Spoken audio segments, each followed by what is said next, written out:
Les signes qu'une relation va échouer. Bonjour à toutes et à tous et bienvenue sur ma chaîne Esther Valentin, votre coach en bien-être et développement personnel. Et aujourd'hui, je vais vous donner 5 signes que votre relation a très mal démarré, que votre relation existante ou peut-être que vous avez vécu déjà une rupture et que vous cherchez à analyser cette relation et la naissance de cette relation.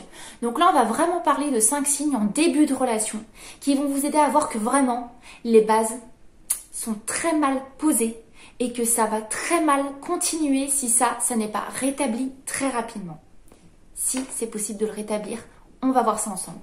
La première chose, c'est si l'un des deux arrive en sauveur. Si on a un des deux qui s'est pris pour un prince charmant sur son cheval blanc pour sauver la princesse, ça ne le fait pas. Ça ne le fait pas du tout. C'est pas du tout ok. Parce que un mode sauveur, c'est déjà... Il y a des blessures des deux côtés. Il y en a un qui a besoin d'être sauvé, il y a l'autre qui vient et qui a besoin de sauver les autres. Il se passe quoi après que la personne arrive à faire son sauvetage? Que celle qui avait besoin d'être sauvée se remette, il n'a plus autant de besoin. Il y a vraiment des personnes qui vont ne pas pouvoir faire la différence entre sentiment et aider, qui vont être attirées par des personnes qui vont avoir des soucis dans leur vie, un mal-être, peut-être même une dépression. Et arriver dans cette position de je vais t'aider, je vais être ton soutien, je suis là, tout ira mieux. Non. On ne cherche pas un partenaire pour se sauver. On n'en est pas là. Parce que ça, c'est pas une pression, c'est pas un rôle que la relation doit jouer. En fait, ça peut faire du bien au début, mais c'est ingérable sur du long terme. Le sauver, il est en position d'infériorité. Et le sauveur, au bout d'un moment, il va être étouffé.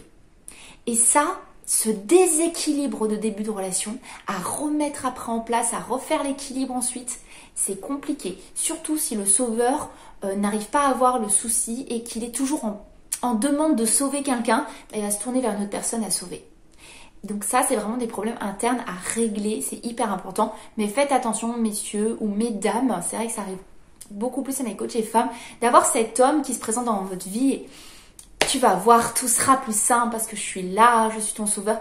Non, mais moi je suis une reine, moi je dirige mon royaume seule, j'ai envie que tu sois dans ma vie, mais non, tu ne viens pas me sauver, je n'ai pas besoin de toi pour gérer ma vie ou un problème. Tu vas être source de force au fur et à mesure de la relation, mais ne te présente pas comme ça dans ma vie. Voilà, ça c'est extrêmement important. Le deuxième vrai signe que votre relation ne va pas fonctionner, c'est si vous évitez les problèmes difficiles. Ils ne disparaissent pas.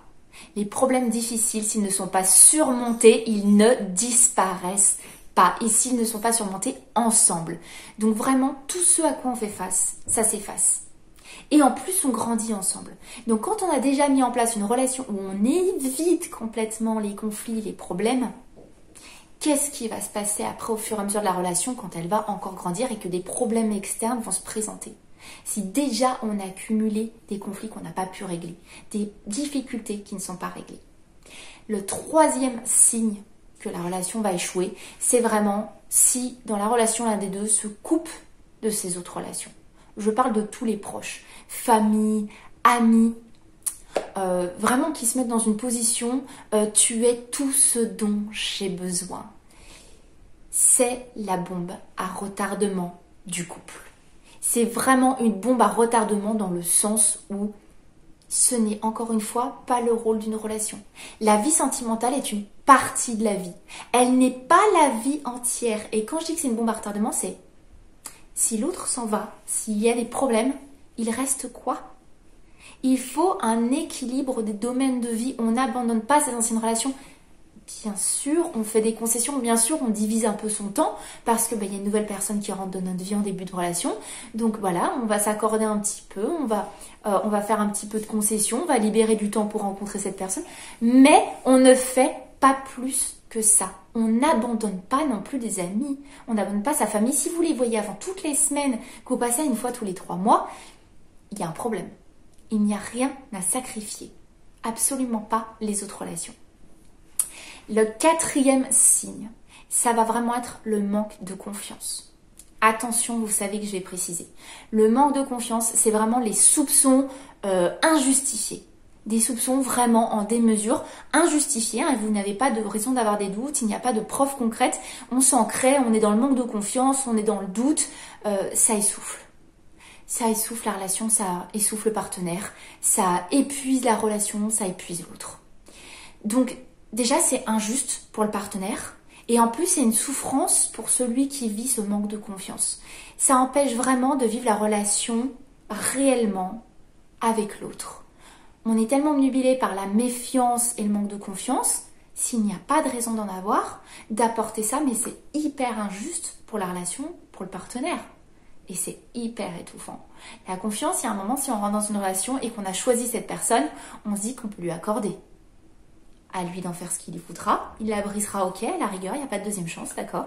Mais venir et dégager une jalousie ou des doutes injustifiés, ce manque de confiance-là, vous mettez déjà encore un poids sur la relation, un truc négatif assez énorme, ça va être très lourd de le surmonter.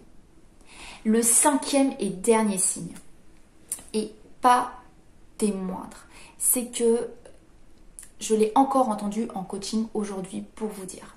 Quand vous rentrez dans une nouvelle relation et que la personne n'est pas au clair encore avec ses relations passées, j'entends par là un ex qui prend encore trop de place.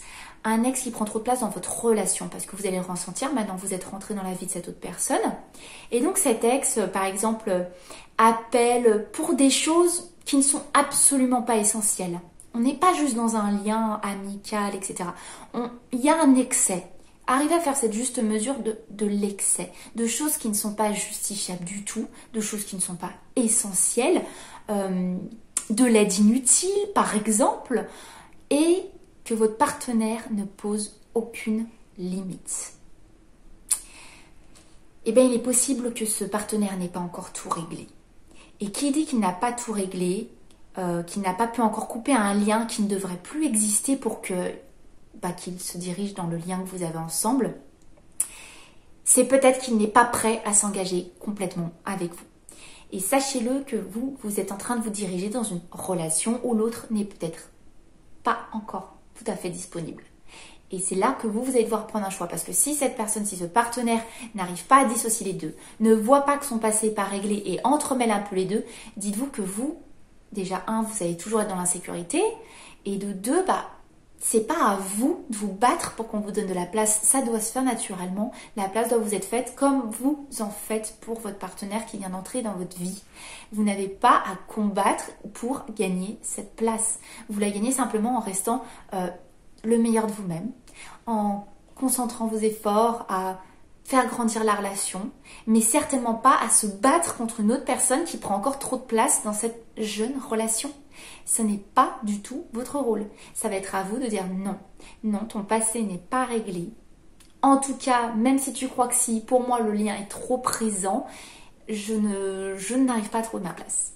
Donc faites attention, un passé non réglé, ça peut signifier un lien pas encore coupé.